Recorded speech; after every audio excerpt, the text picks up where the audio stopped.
সুপ্রিয় দর্শক আসসালামু আলাইকুম। Welcome to my YouTube channel care daily ব্লগসে আপনাদেরকে স্বাগতম। নতুন একটি ভিডিও নিয়ে আবার আপনাদের মাঝে চলে আসছি।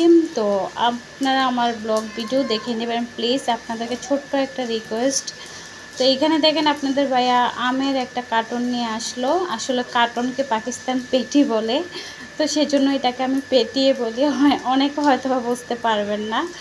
তো এই যে তো বাচ্চাদেরকে কিছু আম কেটে দিব, আর আমগুলো এভাবে রেখে দিতে হয়, কারণ তা না হলে খারাপ হয়ে যায়। তো এখান থেকে কিছুটা আমি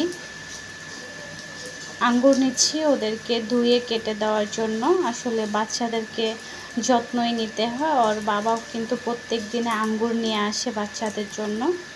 বন্ধুরা আঙ্গুরগুলো আমি এভাবে ভালোভাবে ধুয়ে নিচ্ছি, কারণ আঙ্গুরের এভাবে বন্ধুরা আমি ভালোভাবে বাচ্চাদেরকে ধুয়ে দিচ্ছি ওদের খাওয়ার জন্য, কারণ এখানে একটু ময়লা টাইপের কিছু থাকে। তো যেহেতু বাহিরে খোলামেলা বিক্রি করে, তো এই কারণে আমি ধুয়ে দিচ্ছি। তো আসলে একদিন পরে একটা ভিডিও আপলোড করলাম, তো আপনারা প্লিজ সম্পূর্ণ ভিডিওটা দেখে দিবেন। আপনাদের যদি ভালো লেগে থাকে তাহলে লাইক কমেন্ট সাবস্ক্রাইব করে পাশে থাকবেন।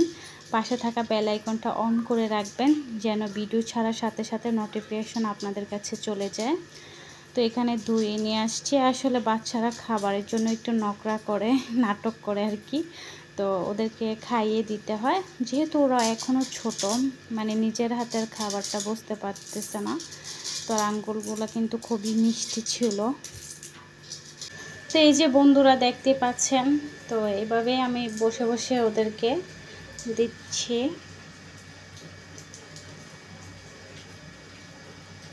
আর ওরা এখানে খেলতেছে।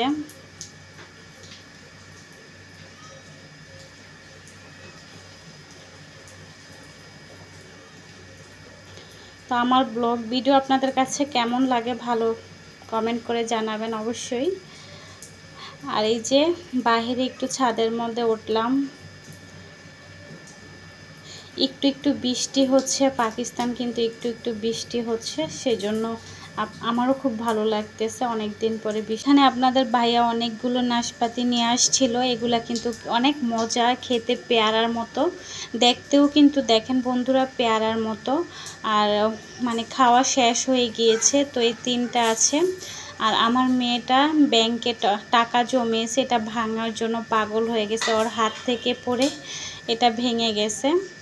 আর দেখেন রাত্রে ছাদের মধ্যে বৃষ্টি হচ্ছে, এই যে কত পানি জমা হয়েছে ছাদের মধ্যে। দেখেন বন্ধুরা আপনাদেরকে দেখাচ্ছি আমি, প্রচুর পানি জমা হয়েছে, বৃষ্টি হচ্ছে। মাশাআল্লাহ আলহামদুলিল্লাহ ভালোই লাগতেছে বৃষ্টি হচ্ছে।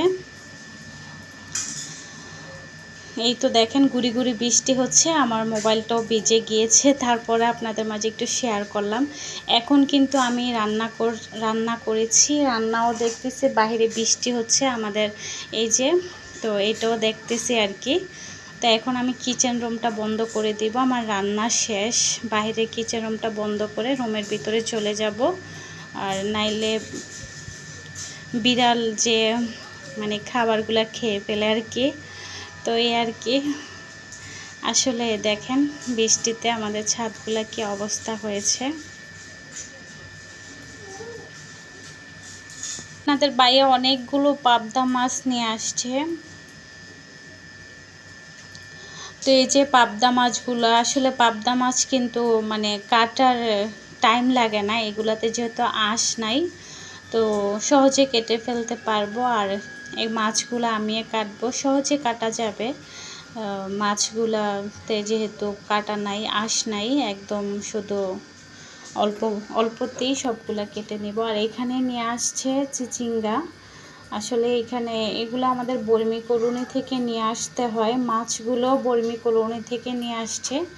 আর চিচিঙ্গা নিয়ে আসছে, আর আপনাদের ভাইয়া জানি না কেন জানি ওইখানে গেলেই চিচিঙ্গা নিয়ে আসে, চিচিঙ্গা পছন্দ করে।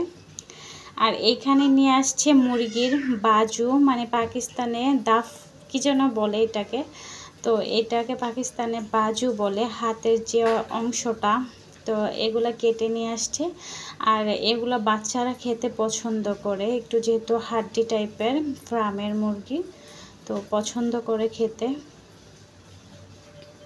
বন্ধুরা আজকে আমি রাতে রান্না করে নিচ্ছি। আজকে ডিম রান্না করব, আর এভাবে আলু পেঁয়াজ দিয়ে একসাথে ডিম রান্না করলে কিন্তু ভালো লাগে খেতে। তো আজকে কিছুই মানে ছিল না, তো সেই জন্য। আর মাছের এই রান্নাটা কিন্তু আগের, আর মাছের রান্নাটা আমি আপনাদের সাথেও শেয়ার করব, পাবদা মাছের রান্নাটা। তো এটা 2 দিন আগের মাছ রান্না করেছিলাম, ওইটার ভিডিও। আর এখানে দুধ গরম করছি আপনাদের ভাইয়া এবং কি বাচ্চাদের জন্য। তো বন্ধুরা এই যে আপনারা কি এভাবে হয়তোবা সবাই রান্না করেন, তো আসলে আমি রেকর্ড করছি আর ঝিমঝিম বৃষ্টির শব্দ শুনতেছি, অনেক ভালো লাগতেছে। আর অনেক দিন পরে যেহেতু বৃষ্টি দেখেছি, আসলে খুবই এনজয় লাগতেছে। সেই জন্য কিচেন রুমে বসে বসে আমি রেকর্ড করতেছি। বাচ্চারা যেহেতু রুমের মধ্যে খেলা করতেছে, ওদের ফ্যান তো মানে বন্ধ করলে গরম লাগবে, সেজন্য আমি কিচেন রুমে আসছি। আর কিচেন রুমে কিন্তু যেহেতু আমার ছাদের মধ্যে একটু বাতাস আসে, তো আমি ডিমগুলো কিন্তু আজকে বাজি নাই, এভাবেই আমি রান্না করে ফেলতেছি। আর ভাজাটা একরকম স্বাদ লাগে, এভাবে আর একরকম স্বাদ লাগে আর কি।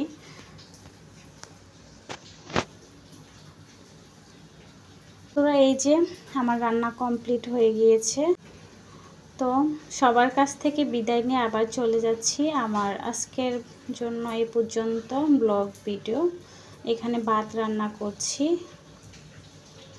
তো এই যে বিড়ালের বাচ্চাগুলো তো আমার সাথেই থাকে। আজকে রাতে ছাদগুলো ঝাড়ু দেওয়া হয়নি, অনেকগুলো কাপড় ধুয়েছি।